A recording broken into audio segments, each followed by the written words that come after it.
Halo semuanya, jumpa lagi dengan Miss Mia dalam pembahasan kita berikutnya mengenai program linear. Gimana sih cara menyelesaikan persoalan program linear dengan menggunakan metode titik pojok. Nah, di sini kita akan membahas satu soal ya, yang sebagian besar dari kalian pastinya sudah mengerjakan harusnya ya.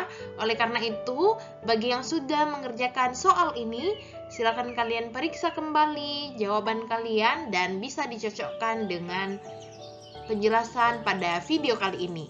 Mari sama-sama kita simak, kita mulai pembahasannya.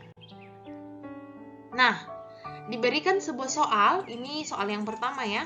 Seorang tukang kayu dan seorang tukang cat masing-masing membutuhkan waktu 3 jam dan 1 jam untuk membuat sebuah perabot A, serta 1 jam dan 2 jam untuk membuat sebuah perabot B. Tukang kayu bekerja selama 12 jam sehari, sedangkan tukang cat bekerja selama 14 jam sehari. Jika keuntungan bagi sebuah perabot jenis A dan sebuah perabot jenis B masing-masing adalah Rp300.000 dan Rp200.000, berapakah banyaknya tiap jenis perabot itu yang harus dibuat oleh mereka setiap hari untuk mendapatkan keuntungan maksimum? Berapakah keuntungan maksimumnya? Nah, seperti yang tadi Miss bilang, kita akan menyelesaikannya dengan metode titik pojok. Namun lebih dulu, kita mesti memahami nih isi dari soal yang ada ya. Jadi, untuk langkah pertamanya kita mesti tulisin dulu nih apa yang diketahui, apa yang ditanyakan, lalu penyelesaiannya, dan jangan lupa membuat fungsi atau model matematikanya. Nah, mari kita lihat ya. Silakan kalian sambil cocokkan dengan pekerjaan kalian jika kalian sudah mengerjakannya. Nah, berikut apa yang diketahui. Tentu kita berikan dulu pemisalan variabel. Misalnya kita pakai X dan Y ya. Jadi di sini kita pakai variabel X dan Y. Untuk X itu karena di dalam cerita ini ada subjeknya, yaitu di mana subjeknya adalah perabot ya. Ada dua jenis A dan jenis B. Untuk perabot jenis A, jadi banyaknya perabot jenis A kita misalkan sebagai X, banyaknya perabot jenis B kita misalkan sebagai Y. Nah, selain pemisahan variabel ini apa lagi? Oh, ada nih informasi yang disampaikannya. Kalau kalian perhatikan banyak angka-angka tuh di dalam. Nah, itu kalian harus pahami tuh dari mana apa yang hendak disampaikan oleh soal ceritanya. Oleh karena itu, untuk mempermudah kita memahami dan bisa membuatkan model matematikanya nanti, mari kita buat tabelnya supaya lebih memahami ya. Nah, di sini Miss bikin tabel ada 4 kolom. Kolom pertama itu jenisnya, yang mana isinya adalah X, Y, dan lama bekerja. Begitu lama bekerja dari setiap tukang yang bekerja ini. Kemudian kolom kedua itu tukang kayu, jadi lama bekerjanya tukang kayu. Kolom ketiga itu adalah lama bekerjanya tukang cat. Kemudian kolom yang keempat itu adalah keuntungan yang disampaikan di dalam soal cerita barusan ya. Jadi untuk jenisnya sudah disebutkan tadi, sisa kita isikan nih ke dalam tabel kolom berikutnya. Jadi kalau misalnya jenisnya ini adalah X gitu ya, atau perabot jenis A, disampaikan di ceritanya bahwa untuk membuat jenis A ini butuh waktu 3 jam gitu untuk si tukang kayu aja ya. Jadi kita nggak ambil 3 jam dan 1 jam berurutan begitu ya ke sana. Ini beda ya. Ini kolomnya tukang kayu, ini kolomnya tukang cat. Nah, jadi 3 jam. Kemudian untuk tukang cat dibutuhkan waktu 1 jam ya. Jadi 3 jam, 1 jam. Kemudian untuk perabot jenis B disampaikan lagi di atas. Oh, ternyata kalau perabot jenis B dibutuhkan waktu 1 jam dan 2 jam ya. Berarti 1 jam untuk tukang kayu, tukang catnya 2 jam. Nah, selain itu disampaikan lagi bahwa untuk membuat semua perabot ini, tukang kayu hanya bekerja selama 12 jam sehari. Berarti lama bekerjanya untuk tukang kayu hanya 12 jam. Sementara untuk tukang cat itu 14 jam. Jadi di sini kita isikan 14 jam. Nah, berikutnya disampaikan bahwa keuntungan dari perabot jenis A itu, yang ini ke sana berarti X ya, itu 300.000, sementara untuk Y hanya 200.000. Nah, ini setelah kita masukkan ke sini, kita tuliskan apa yang ditanyakan dari soal. Oh, yang ditanyakan adalah banyaknya perabot yang bisa dibuat tiap harinya oleh tukang-tukang ini. Berarti yang ditanyakan apanya? Nilai X dan Y-nya itu berapa? Tapi ada syaratnya nih di sini. Syaratnya itu ketika dia bisa dapatkan keuntungan maksimum. Berarti yang ditanyakan adalah X, Y-nya X dan Y-nya ketika keuntungannya maksimum. Keuntungannya ini yang tertinggi gitu ya. Dan juga yang ditanyakan adalah berapa keuntungannya. Berarti tanyanya yang ini, keuntungan maksimumnya juga berapa gitu. Nah, sekarang kita selesaikan. Ada beberapa step ya, harap diperhatikan baik-baik. Oke, kita buat masuk ke dalam penyelesaian ya. Langkah pertama, tuliskan dulu model matematika atau fungsi kendalanya. Nah, coba kalian perhatikan ya.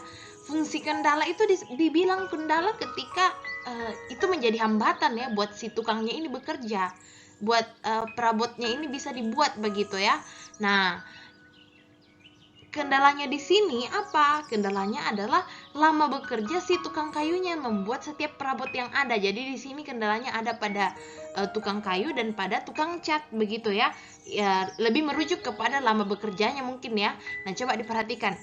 Untuk tukang kayu bisa kita lihat di atas dia punya range waktu untuk membuat perabot yang pertama yang A, X di sini 3 jam, berarti 3X ditambah Y atau 1Y ya. Waktunya itu katanya 12 jam. Nah, kita ingat-ingatlah, kalau misalnya kamu bekerja, kamu mau nggak bekerja secara berlebihan, lebih dari waktu kerja tanpa dihitung misalnya upahnya?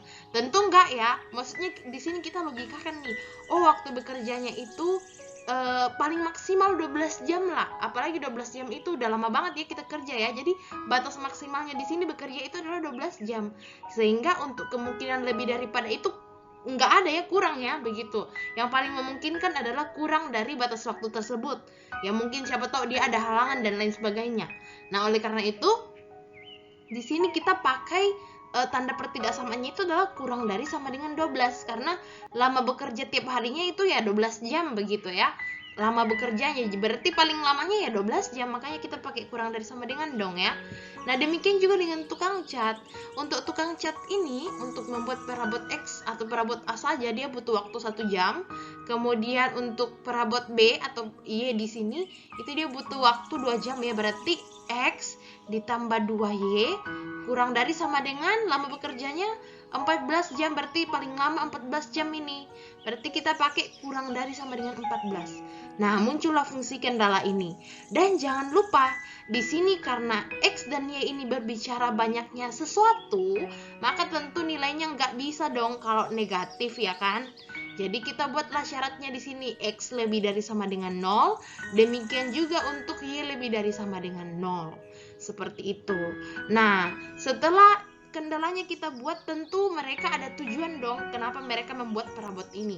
Tentu tujuannya adalah untuk mencapai yang namanya keuntungan. Begitu, dalam hal ini mereka pengen untungnya ini maksimal nih. Nah, itu yang menjadi permasalahannya ya, yang ingin kita carikan solusinya. Nah, berarti ada nih tujuan yang hendak dicapai. Ini disebut fungsi tujuan, ya, yaitu keuntungan. Nah, di dalam program linear, fungsi tujuan ini disimbolkan dengan F dalam kurung X, Y, atau bisa juga F dalam kurung X, Y-nya ini diganti Z ya, sama aja. Z sama dengan gitu. Terus keuntungannya ini berapa nih? Nah, keuntungannya itu untuk X, itu tadi dibuat di tabel itu 300.000 ya, berarti langsung aja 300.000 X ditambah dengan 200.000 Y.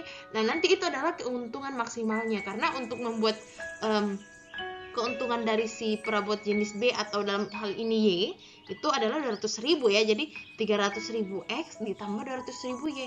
Selesai deh gitu. Nah, sekarang ketika kita sudah membuat model matematikanya ini, masuklah ke dalam step by step supaya kita bisa nanti mendapatkan titik pojok. Maka kita masuklah ke langkah pertama. Langkah pertamanya apa? Ini yang selama ini kita pelajari, yaitu lukis grafik dan tentukan DHP atau daerah himpunan penyelesaian dari fungsi kendala yang ada. Ini ada berapa fungsi kendalanya? Ada 4 ya. 3X tambah 2Y kurang dari sama dengan 12. Kemudian X tambah 2Y kurang dari sama dengan 14. X lebih dari sama dengan 0. Y lebih dari sama dengan 0. Nah, supaya kita bisa gambar grafik, titik koordinat harus kita tentukan lebih dahulu. Nah, coba anak-anak perhatikan. Untuk X lebih dari sama dengan 0 dan Y lebih dari sama dengan 0 di sini, kita tidak perlu untuk mencarikan dia punya titik koordinat, karena ini udah bisa langsung ketahuan di dalam grafiknya. Oleh karena itu yang perlu kita carikan hanya dua ini saja, begitu ya. Jadi langsung aja kamu bikinkan tabel, atau kamu mau bikin uraiannya juga nggak apa-apa ya. Nah, di sini Miss akan gunakan tabel supaya lebih mudah dilihat, begitu ya. Kita buat dulu titik koordinatnya 3x tambah y sama dengan 12 gitu ya, sama dengan 12 ya. Berarti kita andaikan nih kalau x-nya 0, y-nya berapa ya? Oh, kalau x-nya 0, y-nya 12. Ya kan? Caranya kalian bisa perhatikan nih di sebelah nih, Miss sudah berikan. Kalau misalnya y-nya 0, x-nya itu 4, caranya di sebelah ya, tinggal disubstitusi saja ke atas. Nah, demikian juga yang x tambah 2y sama dengan 14. Kamu misalkan kalau x-nya 0, oh y-nya ternyata 7, caranya gimana nih? Di sebelah sudah ada ya. Kemudian kalau misalnya y-nya yang 0. Nah, x-nya itu sama dengan berapa? Oh, sama dengan 14. Dapatlah kita dapat titik koordinat dari masing-masing persamaan ini. Nah, setelah dapat titik koordinatnya, kamu masukkanlah ke dalam diagram kartesius. Ya, perhatikan baik-baik. Nah, ini kita mulai dari yang 3x tambah y sama dengan 12 dulu terlebih dahulu ya. Itu titiknya adalah ini dibaca dari atas ke bawah, jangan ke samping kiri kanan, nggak gitu ya cara bacanya, dari atas ke bawah. Nah, berarti kalau 3x tambah y sama dengan 12, yang kita mesti tentukan di dalam grafik adalah titik 0,12. Yang mana tuh 0,12? Oh, berarti di atas ya. Nah, kemudian selain itu 4,0, berarti x-nya 4, y-nya 0, berarti di sini. Hubungkan titik ini yang membentuk garis dari 3x tambah y sama dengan 12. Seperti itu. Jadi clear ya, dapat ya. Nah, sekarang berikutnya yang x tambah 2y sama dengan 14 yang ini. Titik koordinatnya 0,7 dan 14,0. Tentukan di dalam grafik. 0,7 berarti di sini, kemudian 14,0 berarti di sini ya. Nah, kamu tentukan titiknya, habis itu hubungkan titik itu, jadi deh. Nah, jadi sekarang ya. Nah, berikutnya itu untuk x lebih dari sama dengan 0 dan y lebih dari sama dengan 0. Caranya gimana? Caranya kita lihat dulu yang x lebih dari sama dengan 0 ya, artinya ini x sama dengan 0 dong ya. Nah, di sumbu x kamu lihat di mana 0 berada. Oh, di tengah, di titik pusat, tentukan. Di titik pusat ya. Nah, di sini habis itu kamu gambar garis di titik tersebut secara vertikal. Nah, ini dia. Ini adalah x sama dengan 0 ya. Jadi dia berimpit nih dengan sumbu y gitu. Nah, sama halnya dengan y lebih dari sama dengan 0, artinya y sama dengan 0 ya, berarti di sumbu y tentukan titik 0 di situ. Oh, di tengah juga ya, di titik pusat.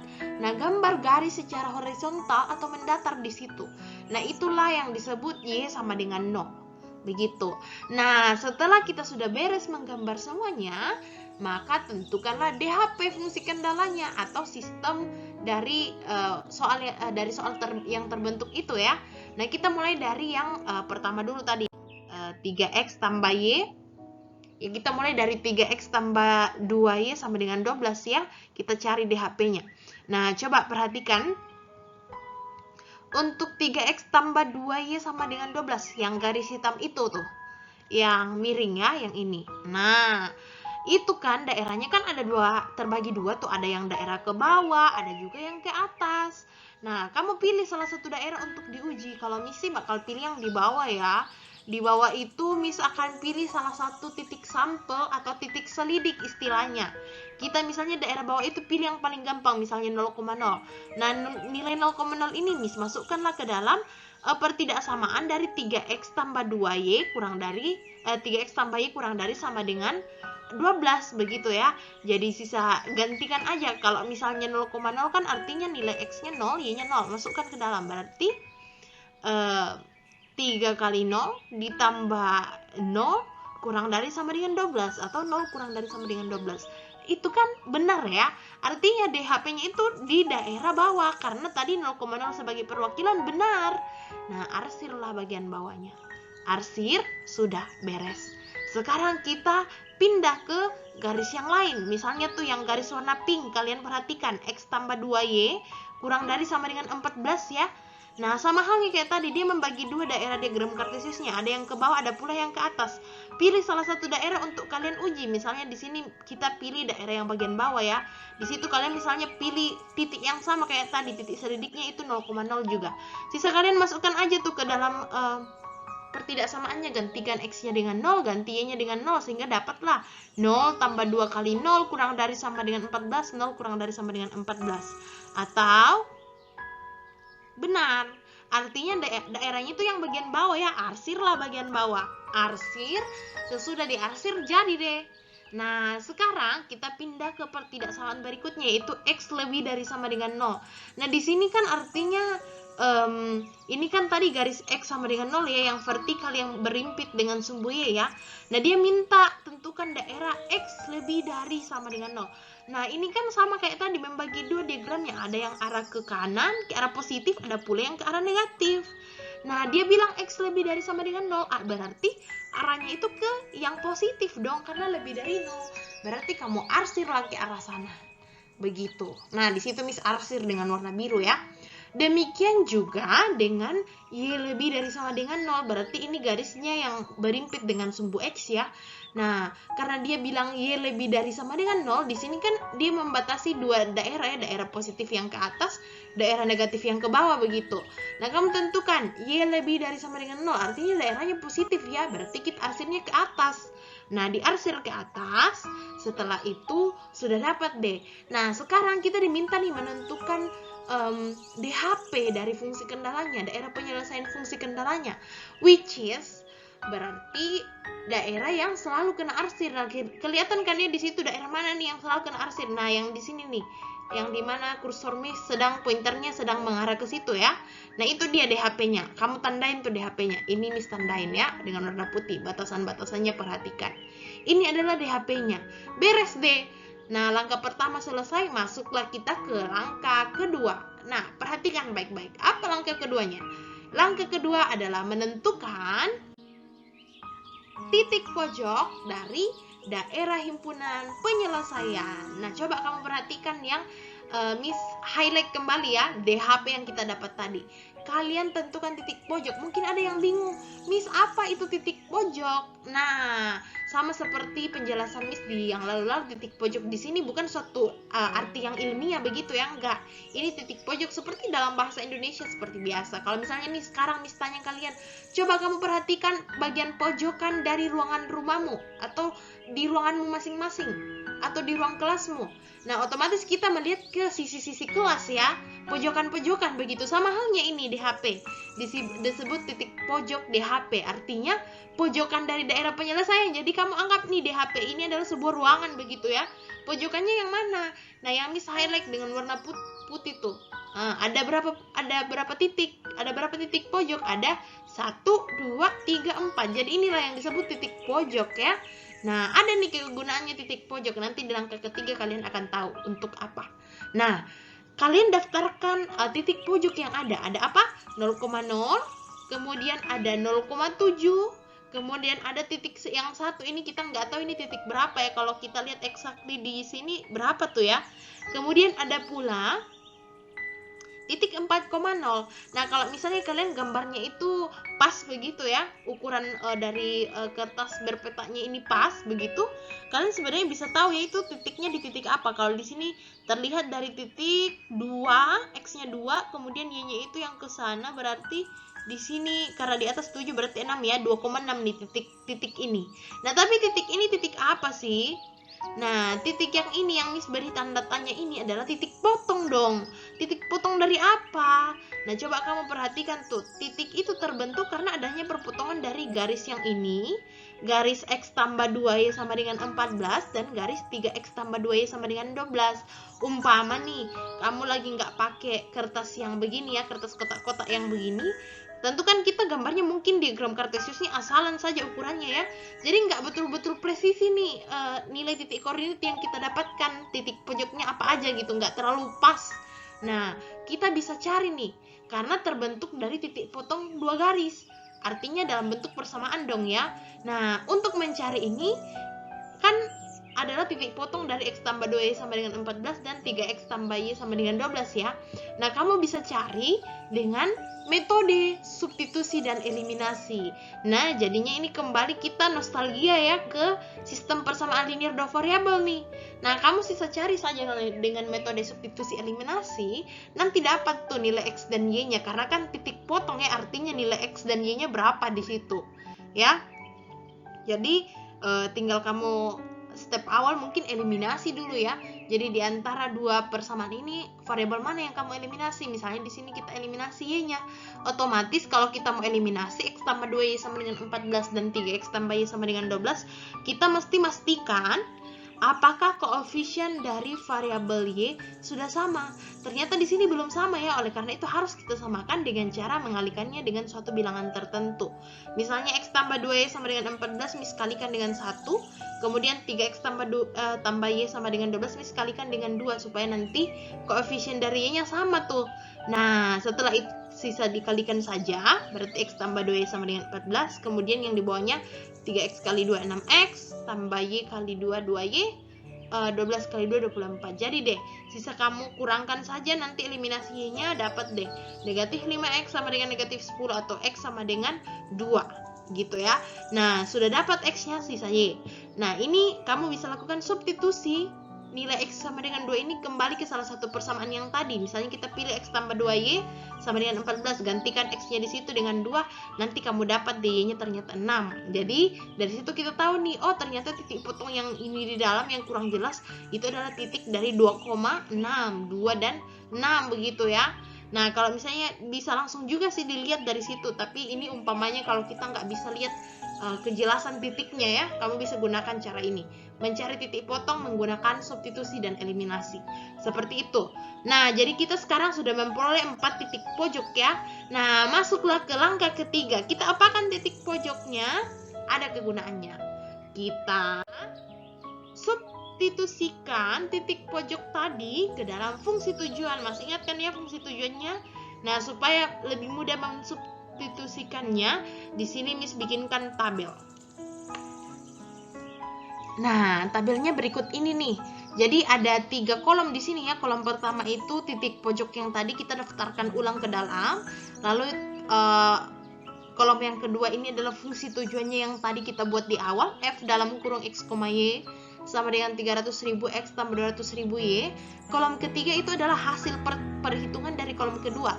Nah, kalau fungsi tujuannya ini kan fungsi keuntungan ya, otomatis di kolom ketiga ini adalah keuntungannya, hasil perhitungannya ya, keuntungan yang didapatkannya itu.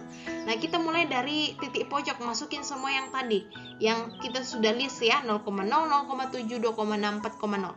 Nah, ini kan titik pojok artinya X, Y, berarti kalau misalnya 0,0, X-nya 0, Y-nya 0, masukinlah ke dalam fungsi tujuan, berarti 300.000 kali 0 ditambah 200.000 kali 0 hasilnya adalah 0 rupiah keuntungan. Begitu. Kemudian untuk 0,7 berarti masukin ke fungsi tujuan 300.000 kali 0 tambah 200.000 kali 7, dapatlah 1.400.000 keuntungan. Nah, kemudian 2,6 berarti X-nya 2, Y-nya 6. Masukinlah ke dalam fungsi tujuan. 300.000 kali 2 ditambah 200.000 kali 6 dapatlah 1.800.000 rupiah.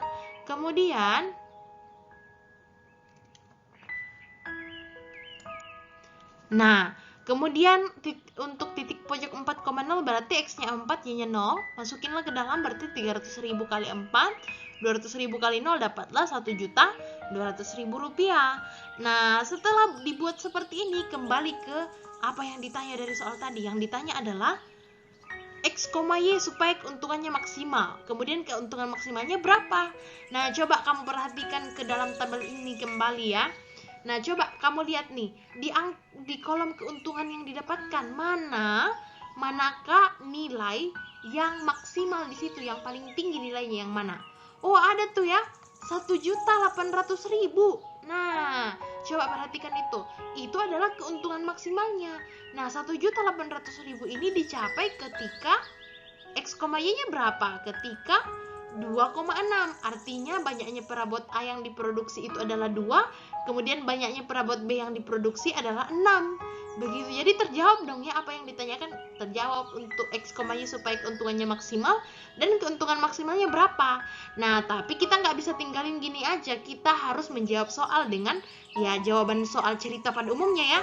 Kita jawab bahwa banyaknya perabotan jenis A dan jenis B yang harus dibuat untuk mencapai keuntungan maksimum adalah masing-masing 2 dan 6 perabot. Dan keuntungan maksimum yang dapat dicapai adalah Rp1.800.000. Jadi harus dijawab juga dengan kalimat bahasa Indonesia yang baik dan benar ya, jangan lupa. Ini adalah kesimpulan atau langkah terakhir. Kita berikan kesimpulan untuk menjawab pertanyaan yang ada.